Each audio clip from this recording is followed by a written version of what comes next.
Donc je suis le frère de Wissam Eliamni, Farid, qui est décédé suite à une arrestation policière qui a eu lieu le 1er janvier 2012 à 3 heures du matin à Clermont-Ferrand. Suite à cette arrestation policière, Wissam s'est trouvé dans le coma et décédé 9 jours plus tard.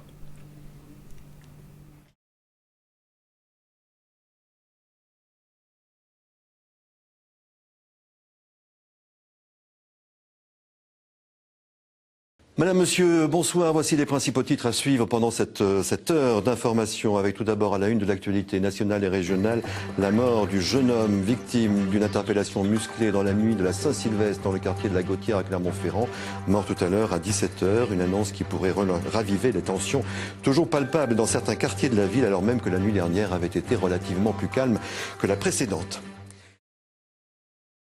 Du coup, voilà, pour décrire un petit peu les faits qui ont conduit au décès de Wissam, il faut revenir donc à la soirée du 1er janvier 2012, où Wissam fête Nouvel An avec ses amis sur un parking du quartier de la Gautière, donc un quartier de Clermont-Ferrand. Ils sont quelques-uns sur un parking près d'un supermarché, ils fêtent Nouvel An, etc. Il y a une bonne atmosphère. Et à un moment donné intervient une voiture de police, puis une deuxième, une des deux étant une voiture de l'unité cynophile, donc avec des chiens. Qui interviennent assez rapidement sur le parking et disent avoir reçu un jet de projectile de la part de Wissam. Et c'est la raison pour laquelle, a priori, il aurait été pris en chasse par les policiers à ce moment-là, et donc poursuivi dans les rues du quartier, jusqu'à ce que interviennent un certain nombre d'autres voitures, donc 8 voitures de police a priori, et ce qui correspond à un total de à peu près 25 policiers qui interviennent et prennent en chasse Wissam. Très rapidement, sa fuite est interrompue au niveau de l'école du quartier. Et ces policiers, a priori, c'est ce qui en tout cas ressort des témoignages qui apparaissent dans le dossier d'instruction. Un certain nombre de policiers ont l'air là à ce moment-là euphoriques, voire alcoolisés, et se défoulent d'une certaine manière sur Wissam. On ne sait pas exactement combien de policiers, mais un certain nombre de policiers avec leurs chiens passent à tabac Wissam à ce moment-là. Il est interpellé et placé dans la voiture. A priori, à ce moment-là, il est déjà inanimé, ou en tout cas de loin, il apparaît qu'il est pas, enfin en tout cas il n'est pas debout, quoi. Il marche pas vers la voiture, il est placé dans une voiture et il est transporté au commissariat dans la voiture de l'unité cynophile. Enfin, la voiture et les policiers arrivent au commissariat et Wissam est placé dans un premier temps, il est transporté hors de la voiture et il est allongé dans le couloir du commissariat au niveau des cellules de garde à vue. Et à ce moment-là, il est déjà décrit par des policiers qui interviennent dans le dossier d'instruction comme inanimé. En tout cas, il est par terre et il a le pantalon baissé à ce moment-là, c'est-à-dire qu'il a déjà plus sa ceinture, et ça va être un détail important par la suite. Il n'a pas sa ceinture et il a le pantalon au niveau des genoux, quoi. Il est allongé dans le couloir et donc là, il est à peu près... a priori, il est entre 3h30 et 4h, si je ne me trompe pas. Et on ne s'occupe pas de lui. Jusqu'au moment où un OPJ, chargé donc de lui notifier son placement en garde à vue, le trouve inanimé dans les couloirs du commissariat et se rend compte qu'en fait, il a les mains bleues et que son pouls ne bat plus, quoi. Et c'est seulement à ce moment-là donc que sont appelés les secours. Mais en gros, c'est ça que les gens doivent comprendre, c'est qu'en fait on juge des personnes, on juge pas des faits. C'est-à-dire que mon frère était dès le départ coupable et les policiers étaient dès le départ innocentés. Après, tout le dossier judiciaire se base là-dessus. Et le problème, c'est qu'en fait, puisque dès le départ tout est faux, dès le départ en fait les axiomes sont faux, tout le reste est faux. Donc là, à ce moment-là, effectivement, on est sur les éléments qu'apportent les policiers. Donc on est sur la version policière, c'est-à-dire qu'on ne sait pas trop ce qui s'est passé à ce moment-là, si ce n'est par le biais des témoignages de policiers. Après, il y a des témoignages plus officieux de personnes qui étaient présentes aussi au commissariat qui laissent supposer que Wissam n'a pas seulement été tabassé au moment de son interpellation au quartier de la Gautière, mais qu'il y a peut-être eu effectivement un second passage à tabac, soit dans le véhicule, soit au commissariat. Ce qu'il apparaît ensuite, à partir du moment où on regarde l'instruction, et du coup moi j'ai eu un peu accès à un certain nombre d'éléments, mais surtout des expertises, c'est que il y a tout un flou sur ce qui se passe dans la voiture. Donc a priori, les policiers disent qu'ils ont essayé de maîtriser Wissam dans la voiture, on ne sait pas trop comment, et on ne sait pas trop ce qui s'est passé. Et ce qu'il apparaît aussi au niveau du commissariat, c'est qu'il y a des images partielles de vidéosurveillance du commissariat qui montrent absolument pas ce qui a pu se passer, mais qui montrent à un moment donné, il y a des images partielles qui montrent le policier mis en cause, un des policiers mis en cause, assez hilar, et donc on n'a pas l'impression qu'à ce moment-là, il y a quelque chose de grave qui se passe, ou alors on peut aussi supposer qu'il vient de se... Voilà. C'est un moment où en fait, en tout cas, ce qui apparaît, c'est qu'il s'est possiblement amusé, disons. On va dire ça comme ça. Quand les secours arrivent au commissariat, ils le transportent à l'hôpital et à ce moment-là, il est placé en coma artificiel au vu de son état. Et la famille est avertie de sa situation à peu près vers 17h dans l'après-midi du 1er janvier.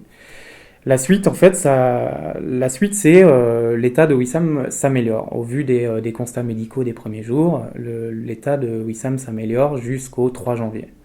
Et le 3 janvier, on arrive à un pic où, à partir de là, son état se dégrade assez rapidement jusqu'au 9 janvier, où Wissam décède, en fait, des suites de l'interpellation. À partir de là, effectivement, du coup, il y a toute une réaction du quartier, des gens. Il y a des manifestations assez spontanées de colère par rapport à l'injustice qui a été vécue. Voilà. Et le 6 janvier, il y a l'ouverture d'une information judiciaire par le procureur qui s'appelle Gérard Davergne et qui lance un petit peu le dossier, quoi. Le 6 janvier, pardon, du coup, il y a une ouverture judiciaire avant son décès déjà. Et donc 2 jours après son décès, le 11 janvier, le corps est transporté à Saint-Étienne pour une première expertise médicale, pour une première autopsie, pour connaître les raisons de son décès. À ce moment-là, on est dans une situation assez floue où des photos ont été prises à plusieurs moments, notamment par les policiers le premier jour, par la famille le 3e jour, ou le 3e jour. Mais ces photos-là n'apparaissent pas dans le dossier qui est transmis aux experts légistes. Donc il n'y a pas non plus à ce moment-là de dossier médical établi par les médecins du CHU de Clermont-Ferrand. Et donc voilà, l'expert de Saint-Étienne, qui s'appelle Duban, commence à faire son travail sur le dossier et rend ses conclusions le 24 janvier. Et là, donc, les conclusions disent que Wissam serait décédé des suites d'un pliage. Ce qu'on appelle un pliage, qui est une espèce de technique employée et qui est proscrite depuis plusieurs années, qui consiste à plier la personne ventre sur les genoux en étant menotté derrière le dos. Complètement exclu à ce moment-là par l'expertise que Wissam ait pu décéder de la suite de coups portés. Et on ne fait pas non plus mention à ce moment-là des traces de strangulation qui sont assez évidentes sur les photos qu'on verra par la suite et qui sont au niveau du cou. Le 30 janvier, l'IGPN rend son rapport aussi et reprend les conclusions des expertises des experts de Saint-Étienne sans les remettre en question. Le défenseur des droits s'auto-saisit dans la suite de ce dossier. Et le 23 mars, il y a un rapport définitif d'autopsie qui confirme effectivement les conclusions de la première expertise. Donc là, à ce moment-là, la version policière est complètement validée à la fois par les experts et par les personnes en charge du dossier. C'est une auto-censure. Alors il y a 2 possibilités. Soit les experts sont vraiment corrompus, soit, effectivement, ils sont, ils s'auto-censurent, quoi. Ils arrivent à se dire, on va s'adapter avec la vérité. Donc effectivement, il y a peut-être une vérité des 2 côtés. Après moi, pour avoir vu les éléments judiciaires, en fait, c'est pas simplement de la lâcheté, quoi. C'est pas simplement de la lâcheté. Faut être... après, je sais pas si ça va passer, mais en fait, disons que simplement, les policiers qui ont fait ça, en fait, c'est des animaux, quoi. C'est pas des gens qui raisonnent. Mais lorsqu'au bout d'1 an et demi, vous avez le dossier, vous utilisez le moindre petit truc, en fait, la moindre petite absence pour pouvoir vous glisser là-dedans et faire un mensonge, en fait, il faut vraiment être tordu, il faut être intelligemment tordu. Et finalement, une contre-expertise, une seconde expertise est demandée et qui est rendue le 10 juin, donc plusieurs mois après. Et là, ce qui est intéressant de constater, c'est que ces experts sont saisis sont censés se prononcer et faire leurs expertises sur un corps qui n'a pas été placé dans le froid pendant toute cette période, c'est-à-dire pendant plusieurs mois, le corps de Wissam n'est pas placé au froid et il est en total état de putréfaction. Et les experts eux-mêmes le concèdent et disent voilà, on peut pas établir une conclusion quelconque sur les éléments physiques sur le corps de Wissam parce qu'en fait plus rien n'est exploitable. Ils vont rendre une seconde expertise uniquement sur les éléments du dossier établis par les précédents experts. Les policiers pendant ce temps-là qui sont mis en cause, enfin qui sont pas mis en cause mais qui sont suspectés d'avoir tué Wissam, reprennent leur travail. Après commence un petit peu la bataille judiciaire pour la famille et de réagir en fait aux incohérences des dossiers des expertises. Et du coup, la famille commence à vouloir savoir où se trouvent les photos du 1er janvier qui permettent de voir un petit peu l'état des plaies superficielles que porte Wissam avant les 8 jours où il est resté dans le coma et où en fait ses plaies de fait se sont résorbées puisqu'il était vivant. Et du coup, avoir ces photos-là, c'est permettre de voir qu'il y a effectivement des signes évidents de strangulation et un certain nombre d'échymoses qui permettent d'établir qu'il y a des coups, quoi. Donc voilà, la chambre d'instruction est saisie pour récupérer les photos et la cour d'appel de Riom, à l'automne 2012, donne droit à la demande de la famille pour retrouver ces photos et expertiser l'appareil photo qui aura été utilisé pour prendre les photos. Voilà, et là ça prend du temps, on en arrive à l'année suivante, donc en avril 2013. Les experts qui ont été saisis un an avant rendre les conclusions de leur expertise, et là, surprise, ils changent. La version du pliage, en fait, disparaît. Il est mis en avant le fait que Wissam aurait pu mourir des suites d'un cocktail de drogue, ce qu'ils appellent un cocktail de drogue, à partir d'éléments qui résultent d'expertise de sang, enfin de relevés sanguins, dans lesquels il y aurait des traces d'alcool et de cocaïne.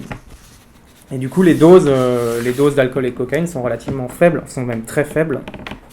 Et ce qui scandalise assez vite la famille, parce que ça ne tient pas. En fait, ces conclusions ne tiennent pas, parce que on est en train de dire que Wissam serait mort d'un arrêt cardiaque qui résulterait de la prise de drogue, etc. À chaque fois qu'il y a une expertise, ils ont voulu enterrer l'affaire. Ils se sont dit, cette fois, on va l'enterrer, l'affaire. Et à chaque fois qu'on a prouvé que c'était pas vrai, ils sont montés d'un grade. C'est-à-dire qu'en fait, ils sont pas venus directement en disant la drogue, et puis à la fin le pliage. Non, ils ont commencé par le pliage, puis un problème cardiaque, et puis la drogue. Et puis voilà, il y a ce côté en fait, on va vous faire fermer votre gueule, quoi. C'est une vengeance à la fois sur mon frère et sur nous. C'est-à-dire que nous, en fait, dans tout ça, ils nous disent, mais qui sont ces gens-là pour avoir la vérité? Qui sont? Ils se prennent pour qui? Et ils veulent aussi nous faire taire. Dans les dossiers, il n'apparaît absolument aucun élément qui permet d'appuyer la thèse du pliage, parce qu'il n'y a pas de constat physique ou de lésions qui permettent d'appuyer cette thèse-là. Et je pense que même a priori les experts même eux-mêmes se rendent compte qu'en fait ça tient pas la route et que ils ont juste voulu donner droit à une version policière. Pourquoi cette version policière a été amenée à un moment donné, celle du pliage? On peut déduire, et c'est ce qu'on déduit en fait, et ce que les proches de la famille déduisent, c'est que en fait les causes du décès sont peut-être bien pires en fait. Ce que Wissam a subi est peut-être bien pire qu'un pliage, et reconnaître quelque part le pliage, c'est reconnaître une sorte de dérapage de techniques qui sont employées par la police, mais qui auraient peut-être été un peu mal employées. Et en plus, il y a l'idée sous-jacente qu'apparaît dans les expertises précédentes que Wissam aurait un dysfonctionnement, enfin qu'il avait une malformation de naissance, une excroissance osseuse qui aurait précipité les causes de l'étouffement, mais ça tient pas la route parce que ça tient absolument pas la route parce que c'est juste pas crédible en fait, c'est juste pas crédible. Et je pense que les experts en fait, s'ils abandonnent cette thèse-là, c'est parce que eux-mêmes trouvent que c'est pas crédible. Et ils appuient en fait sur le fait, et là on retrouve un processus qui est assez récurrent dans les affaires de ce genre-là, c'est d'appuyer sur le fait que il y a des traces de drogue. Parce que là on est de l'ordre de traces, on est à 3 nanogrammes par millilitre de cocaïne, ce qui correspond enfin c'est infinitésimal par rapport au seuil, aux concentrations toxiques. On est à l'ordre de 900 nanogrammes par millilitre qui peuvent occasionner la mort. Donc là, on est à 3 nanogrammes, alors que voilà, un certain nombre d'experts disent, en toxicologie, disent il faut au moins 10 à 100 fois plus pour occasionner la mort d'une personne, un arrêt cardiaque. Donc on est 4 ans et demi après. Au bout de 4 ans et demi, donc on a eu une première version d'un pliage dont on ne sait pas où, en fait, qui a été avancé, qui reposait simplement sur la parole du policier, même pas sur des éléments corporels. Puis ce même expert qui a avancé en fait cette version-là va changer, va dire bon bah il y a peut-être eu un problème cardiaque, c'est-à-dire qu'il va se contredire. Le troisième expert va dire oui effectivement il y a un problème cardiaque. Un autre expert va dire bah non, il n'y a pas de problème cardiaque. Donc là, il va y avoir 3 experts, ce qu'on appelle un collège d'experts, qui va dire bah finalement la drogue c'est mauvais pour la santé, donc il n'est pas impossible qu'il soit mort de ça. Pareil, ça repose sur rien de scientifique, sur aucun chiffre, sur aucune publication. Et là, il y a un expert, l'un des plus grands au monde, en toxicologie, qui dit non, ça ne tient pas. Donc 4 ans et demi après, toutes les versions avancées par la police et par l'État ne tiennent pas la route. Et la première version que tout le monde pensait, et qui est la version la plus probable, celle de violences qui ont entraîné la mort, reste. Mais aujourd'hui, qui sera prêt, quel expert sera prêt à le reconnaître ? Et là, ça va être un petit peu tout l'enjeu des contre-expertises menées par la famille, demandées par la famille à des experts indépendants, du coup, qui vont, dans la suite, attester, apporter des éléments crédibles et circonstanciés avec des chiffres et s'appuyer sur un certain nombre d'expertises en toxicologie, en dehors du cas de Wissam, mais des expertises scientifiques qui disent effectivement que les taux retrouvés dans le sang de Wissam ne peuvent pas avoir amené à son décès. Surtout que cette expertise appuie surtout sur une chose, c'est qu'il y a effectivement eu consommation, mais elle est antérieure à l'interpellation de 6 à 8 heures. De 6 à 8 heures, c'est-à-dire qu'on est dans une période où en fait les taux à la fois d'alcool et de cocaïne dans le sang de Wissam sont ce qu'on appelle, elles sont plus, il était plus sous influence. Il était plus sous influence ni de l'alcool ni de la cocaïne, et donc de fait il y avait plus de toxicité en fait, il y avait plus dangerosité des taux quoi à ce moment-là. Du coup, ça nous amène à une situation où en fait les expertises sont démontées, et de fait elles sont démontées, elles sont pas crédibles. Les contre-expertises par contre sont extrêmement crédibles, parce que ce qui est intéressant de constater dans ce dossier, c'est que les experts mettent un an et demi, mettent des mois à rendre leurs conclusions. Les experts indépendants mettent 15 jours, ils émettent du sien, etc.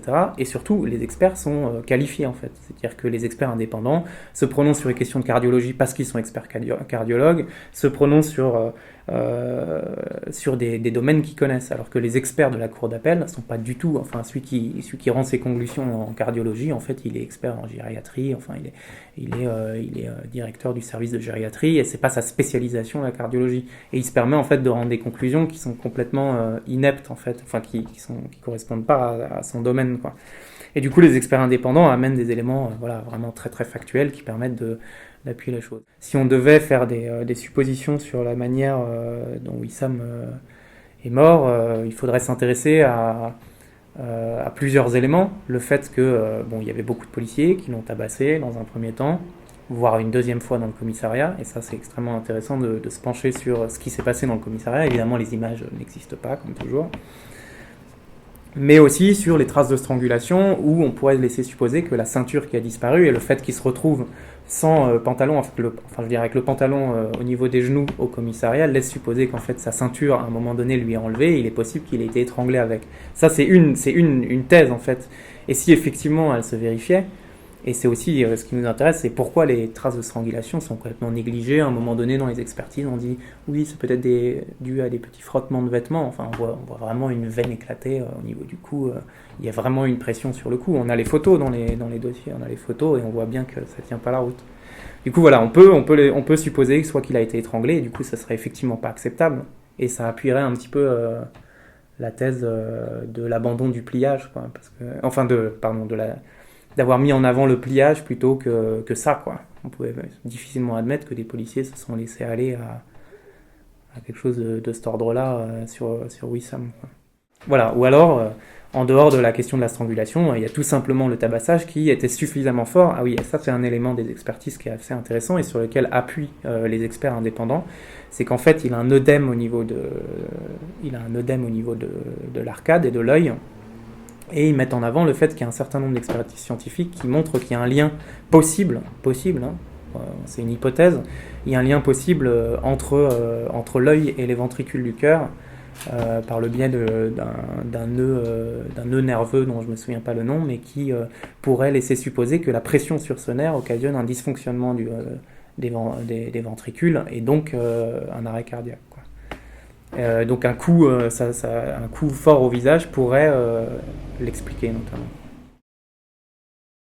À l'heure actuelle, en fait, la chambre d'instruction, alors que la vérité n'a pas été faite, a cherché à annuler la mise en examen des 2 policiers directement impliqués qui n'ont pas perdu de vue Wissam. Donc la justice, et notamment l'État, est plus prompt à dire que les policiers ne sont pas concernés, alors que la vérité n'a toujours pas été faite. Ce que j'en retiens de tout ce qui s'est passé, en fait, à la fois sur la mort de mon frère et après sur le traitement juridique, c'est que d'une certaine manière, en fait, la police a estimé bon de pouvoir se venger, en fait. Elle s'est dit, c'est pas à la justice de rendre justice. Et le paradoxe, c'est qu'en fait, la justice leur dit, mais oui, vous avez raison, c'est vous qui faites, vous avez raison de vous venger. Et finalement, ils trouvent ça normal, en fait, et notamment les experts corrompus, quoi, de se dire, c'est normal de détruire une famille, quoi, de mentir. Par contre, c'est pas normal de dire la vérité, et c'est pas normal non plus, en fait, de condamner des policiers qui ont assassiné. C'est-à-dire qu'en fait, il est aujourd'hui beaucoup plus grave de casser une vitre que de tuer un homme. Tête de ma mère, il y a des appareils photo. Doucement. La seule vérité qu'il y a, c'est les mensonges, en fait. La seule vérité qu'il y a, c'est qu'il y a des mensonges répétés, du début jusqu'à la fin. Et au bout d'un certain temps, effectivement, un mensonge rattrape un autre mensonge, qui en rattrape un autre.